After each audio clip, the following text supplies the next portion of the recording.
ማስተር አብነት ምንድነው እየተወራበት ያለው? እውነትም ማስተር አብነት አጭበርባሪ ነው እንደምታብለ ነበር። ግን አንተ ለምን ራስን ያበለጸግ ነው? የሀብት መጠን ወደ ቢሊየን ተጠግቷል ነው የምላችሁ። ገባችሁ አይደለ?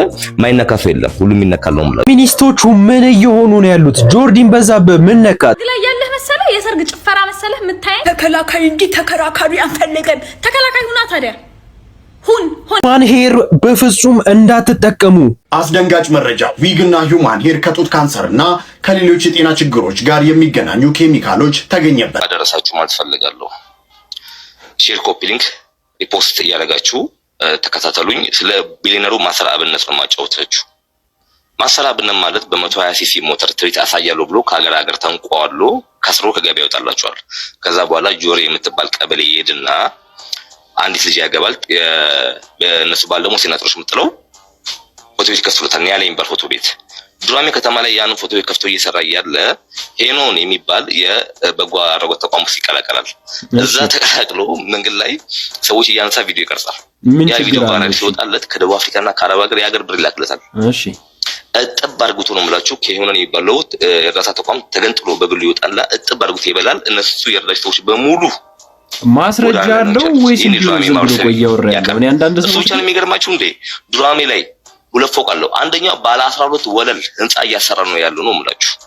በነገራችን ላይ እኔ የማይመቸኝ ነገር ምን እንደሆነ ታውቃላችሁ? በስማ በለው የሚወራው ነገር በጣም ነው የሚያስጠላኝ። አለው ተብሏል እንዲህ ነው ስማቸው በላቸው የሚባለው ነገር በጣም ነው የሚደብረኝ ማለት ነውና ብዙ ሰዎች ይሄ በስህተትም ሊሆን ይችላል በመሰለኝ እንደዚህ ሲወራ እነዚህ እርዳታ የሚሰሩ ሰዎች ከዛ ነገር ይቆጠባሉና እስቲ እንየውና ሐሳባችንን እንሰጥበታለን። ባለ 12 ህንጻ ወለል እያሰራ ነው ያለው።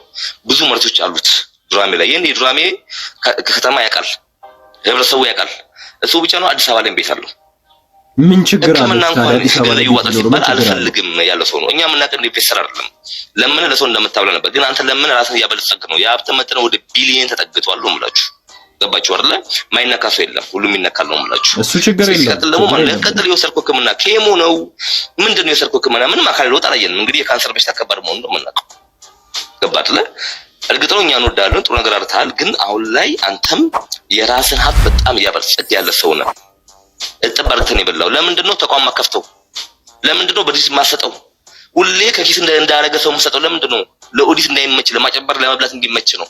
ስለዚህ አንተም ቢሆን ተቋም ከፍተህ በድርጅት ኦዲት የሚደረግ ቦርድ ያለው ነገር አንተም በቦርድ እንድትመራ ለምን ምታንቀ የግል ያበለጸከው ሰዎች ይረዳው ብለህ አንተ ቢሊዮነር ሆናል። ሰዎች የሚረዱበት ነገር በስርዓት በድርጅት ኦዲት በሚደረግ ቦርድ ባልሆነ መንገድ መሆን አለበት። ማስተር አብነት ጉዳችሁን ስሙ፣ እናንተ ጉዳችሁን ስሙ። ማስተር አብነት ባለ 12 ወለል ፎቅ እያሰራ ነው። እንግዲህ ብዙ ጊዜ መጀመሪያም እንዳልኳችሁ ብዙ ሰው በአሉባልታ በስማቸው በበላቸው እየተነዳም ያለው ግን እውነትም የማይነካ ሰው መኖር የለበትም። ሰው የሚያጠፋ ከሆነ የሚያጭበረብር ከሆነ መመከርም መዘከርም አለበት። ለብዙ ሰዎች ደግሞ ሲደርስ ነበር። በጣም ጀግና ወጣት፣ የብዙ እንባዎችን የብዙ እናቶችን ለቅሶ ያበሰ በጣም ጀግና ወጣት፣ ምርጥ ወጣት ከምንላቸው ሰዎች መካከል አንዱ ማስተር አብነት ነው። ይሄ ነገር እውነትም ልክ ከሆነ ያሳፍራል። የኢትዮጵያ ፌደራል ፖሊስ አለ ይሄን ነገር መርምሮ ይሄን ነገር ለሁላችንም እንግዲህ ያሳየናል፣ ያበስረናል ብዬ አስባለሁ። ግን አንዳንድ ጊዜ በስማ በለው ባናወራ ጥሩ ነው ብዬ አስባለሁ።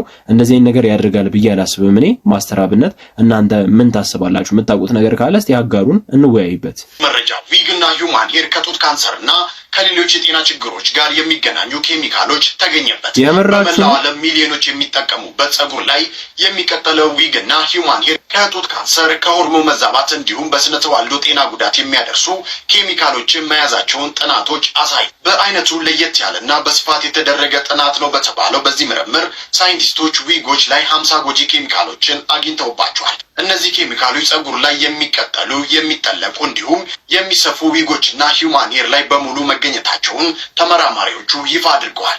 የምርምር ውጤቱ በአሜሪካ ኬሚካል ሶሳይቲ ጆርናል ላይ የታተመ ሲሆን በዚህ በቢሊዮን የሚቆጠር ዶላር በሚንቀሳቀስበት ኢንዱስትሪ ላይ ጠንካራ የቁጥጥር ስርዓትና ለተጠቃሚዎች የተሻለ ግልጽነት እንዲኖር ጥሪ አቅርበዋል። ጥናቱን ያካሄዱት ዶክተር ኤሊሻ ፍራንክሊን ከአንዳንድ አደገኛ ኬሚካሎች የጸዱ ምርቶችን ለመፍጠርና ለማምረት ምንም አይነት መስፈርት የሌላቸው ኩባንያዎች እንዳሉ እንተማመናለን ብለዋል። ሳይንቲስቶች እንደሚሉት ዊጎች ሌሎች የሚጠለቁ ጸጉሮች ለረጅም ጊዜ ስለሚደረጉና ከቆዳ ጋር በቅርበት ስለሚገናኙ የተለየ አደጋ ያስከትላሉ።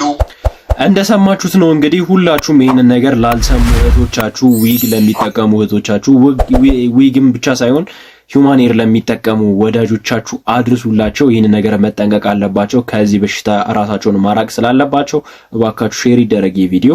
በሰሞኑ ፖድካስት ላይ ሼር ባረኳቸው ነገሮች በጣም የሚሰሩ ብዙ ቪዲዮዎች አሉ።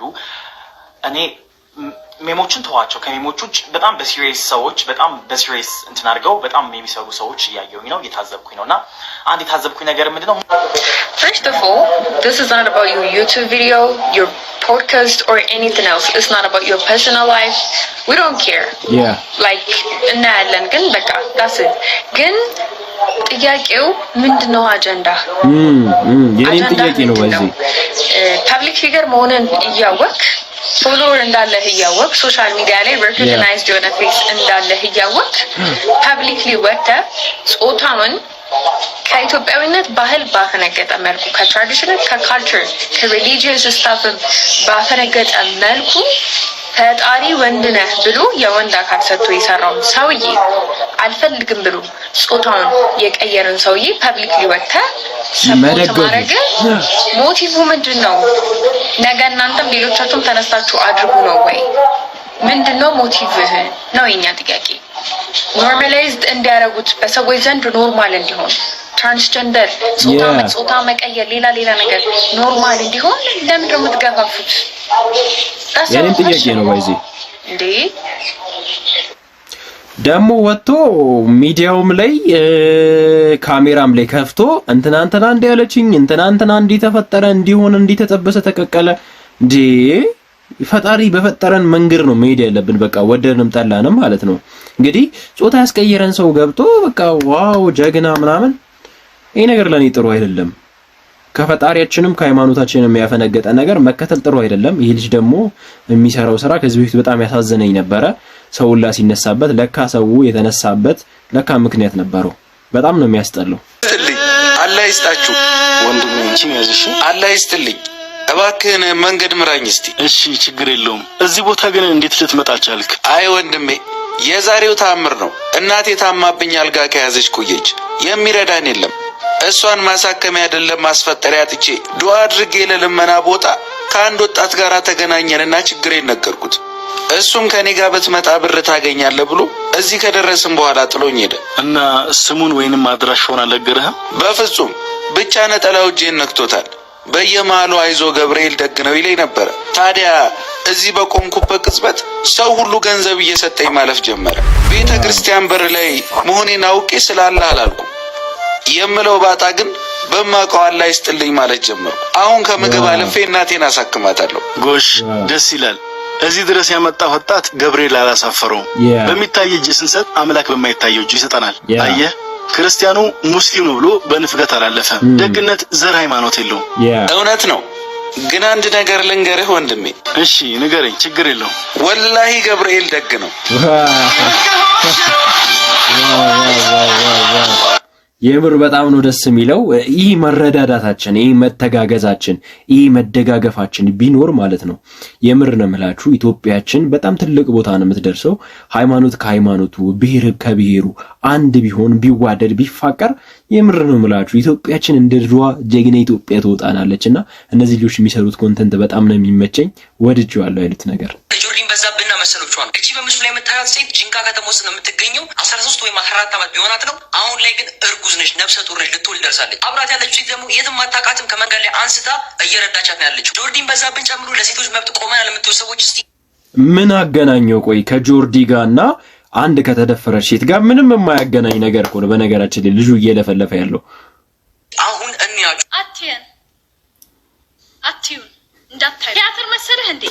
ኤግዛክትሊ መሰለህ እንዴ? የዘፈን ሙዚቃ መሰለህ እንዴ? እስቲ እንያቺ ሰርግ ላይ ያለህ መሰለህ? የሰርግ ጭፈራ መሰለህ የምታየው? ተከላካይ እንጂ ተከራካሪ አንፈልግም። ተከላካይ ሆነ። በነገራችን ላይ ፐርሰናል ኬዝ ያለባት ነው የሚመስለው ከልጁ ጋር አወራሯን ራሱ አያችሁት? ብዙ ጊዜ ፖዚቲቭ ሆኜ ልረዳት ሞክሬ አውቃለሁ፣ ግን በጣም ከወንድ ጋር ያላት ኬዝ እኔ እቺ ልጅ መግለጽ ከምችለው በላይ ነውና አይ ዶንት ኖ ብቻ ግን እስቲ እንየው። ሆነህ ተገኝ። ይሄንን ቪዲዮ የሰራበትን ኢነርጂ ኦሪጂናል ቪዲዮ የሰራው ሰው ጋር ሄደህ ምን አይነት ሲቹዌሽን ላይ ምን አይነት ሁኔታ ላይ እንዳለች አረጋግጠህ ምን አይነት እርዳታ እንደምትፈልግ አረጋግጠህ በእንደዚህ አይነት መልኩ እርዳታ ያስፈልጋል የምትችሉ እና እርዷት ነው የሚባለው። እንደዚህ አይነት መልኩ ታገኟታላችሁ፣ እንደዚህ አይነት መልኩ ልትረዷት ትችላላችሁ፣ እንደዚህ አይነት ነገሮች ያስፈልጋታል። ፌሚኒስትን ባይሽ ምን ያከቱን እናንተ እንድታዩን እኮ አይደለም ስራ የምንሰራው እኛ። አንተ ምን ትሰራለህ? 265,000 ፎሎወር አለ አይደለ? ፕላትፎርሙ አለ፣ ተጠቀምበት። በቃ በጣም ልትረዳት ከፈለክ ሰው ሁሉ እንዲረዳት ከፈለክ ተጠቀምበት። እንደዚህ አይነት ቪዲዮ ሰርተህ ግን አይደለም የምትጠቀመው። አሁን ምን አደረኩ ነው የምትለው? እሺ ለሷ የምጠቅም ነገር የተናገርክ ነው ይመስል ሴቶችን እያመጣችሁ ከፌሚኒዝም ጋር ያላችሁን ጥላቻ ጀስቲፋይ ለማድረግ አትጠቀሙበት። ጅልነታችሁን ነው የሚያሳየው። ልክ ነሽ። በነገራችን ላይ ምንም የሚጨመርም የሚቀነስም ነገር የለውም የተናገረችው ንግግር። ማንም ሰው እንግዲህ ከሴት ነው የወጣው፣ እህት አለው እናት አለውና ይህንን ነገር ሊያስብበትና በደንብ ሊገነዘበው ይገባል። ያው ፌሚኒስቶች እንግዲህ ብዙ ጊዜ የምንረዳባቸው መንገዶችን መቀየር አለብን ብዬ አስባለሁ። ልጁም የተናገረው ንግግር ያለ ለክፋትና ከኦንሊ ከፌሚኒስት ጋር ችግር እንዳለበት ነው እንግዲህ ልጁ የሚያሳየው። እሱም ልክ የሆኑበትም ልክ ያልሆኑበትም መንገድ አለ እንዳየሁት። እናንተ እንዴት ተመለከታችሁት ይሄንን ነገር? ሐሳብ አስተያየታችሁን አጋሩኝ።